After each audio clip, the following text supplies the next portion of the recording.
हरियाणा विधानसभा चुनाव के नतीजे अब आने लगे हैं और रुझानों में जिस तरीके से सुबह कांग्रेस पार्टी ने बड़ी बढ़त बनाई थी, अब नतीजे बिल्कुल उसके उलट आ रहे हैं। हमारे साथ वरिष्ठ कांग्रेस नेता कुमारी शैलजा हैं। मैम, आप लोग एंटी इनकम्बेंसी की उम्मीद कर रही थी कि 10 साल बीजेपी का शासन था, लेकिन ये प्रो इनकम्बेंसी रिजल्ट में नजर आ रहा है। कांग्रेस रुझानों में काफ़ी आगे थी, लेकिन नतीजे उस तरह के नहीं। नतीजे जो हमारी उम्मीद थी बिल्कुल उससे बहुत नीचे हैं।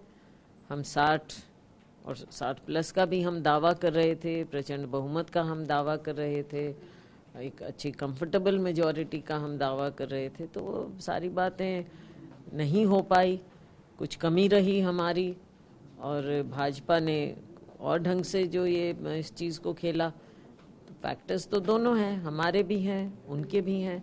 कहीं किसी क्षेत्र में वो ज़्यादा ठीक से मैसेजिंग कर पाए लोगों में, और किसी क्षेत्र में हम जो लोगों की उम्मीद थी या लोगों तक सही बात हम पहुंचाना चाहते थे या पहुंचाने की हम कोशिश कर रहे थे, वो हम नहीं पहुंचा पाए।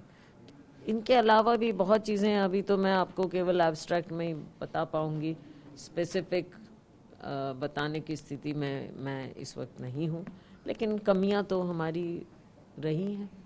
आप लोग मैम बहुत इमोशनल इश्यूज़ के साथ कैंपेन में थी। पहलवान, किसान, जवान, ये सारे इश्यूज़ थे। आपको लगता है कि जनता तक आपकी बातें नहीं पहुंच पाई, कैंपेन में कुछ कमी रह गई थी, मैसेजिंग नहीं हो पाया, और हरियाणा में लीडरशिप में कई तरह के टकराव की खबरें भी आती रही, क्या उसका असर भी वोटिंग पे पड़ा? बहुत सी बातें हो सकती हैं, टकराव की तो नहीं। देखो, ये तो ग्रुप्स कहें कुछ कहें, ये तो सभी पार्टियों का हिस्सा है, लेकिन वो लोग, उस लोगों के सामने क्या पिक्चर जाती है और लोग उसको कैसे समझते हैं, वो बातें तो पार्टियों को देखनी पड़ती हैं, देखनी चाहिए। टिकट बंटवारे में भी आपको लगता है कि और ज़्यादा लिबरल अप्रोच पार्टी की ओर से अपनाया जाना चाहिए? आप खुद चुनाव लड़ना चाहती थी, एक दूसरे सीनियर नेता रणदीप जी वो भी चुनाव लड़ना चाहते थे, आप लोग चुनाव नहीं लड़े, क्या ये भी आपके सपोर्टर्स तक ये सारी चीजें गई? लेकिन रणदीप जी के तो बेटे लड़े ना। आप नहीं लड़ी चुनाव? नहीं, मैं नहीं लड़ी। आप लड़ना चाहती थी? आप लड़ती तो उसके बाद सवाल जवाब ऐसे थोड़ा ही है, ये तो पहले भी बात थी। अगर आप चुनाव लड़ती तो कुछ स्थितियां बदल सकती थी। अब देखो, ये चीजें तो देखने वाली, बाद में इनका विश्लेषण करने वाली बात नहीं है। एक सवाल मैम बहुत इंटरेस्टिंग ये है कि बीजेपी जब पहली बार 2014 में हरियाणा में विधानसभा का चुनाव जीती थी, इस बार उससे भी ज्यादा सीटें उनको मिली है। तो ये मतलब इस तरह का प्रो इनकम्बेंसी कैसे हो सकता है जब कांग्रेस पार्टी तमाम इश्यूज के साथ, तमाम मुद्दों के साथ जनता के बीच में है और अपनी बात नहीं रखता? इसको मैं देख रही हूँ कि क्षेत्रों में भी, अलग अलग क्षेत्रों में पैटर्न बहुत अलग हैं, तो कई मिक्स्ड बातें हैं इसमें, इनको देखना होगा।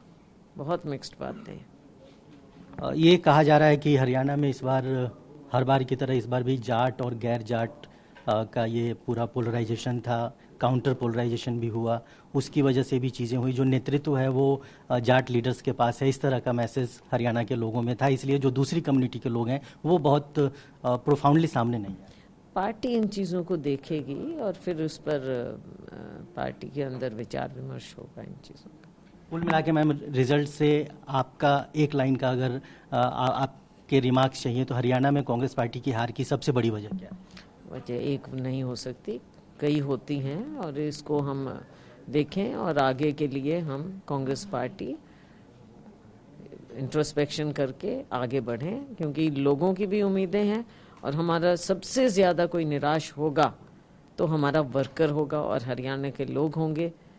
तो उनके लिए हम आगे के लिए क्या दिखा सकेंगे, क्या हमको करना होगा, इस पर पार्टी को गंभीरता से विचार हम सब मिलकर करेंगे। जिम्मेदारी भी तय होगी?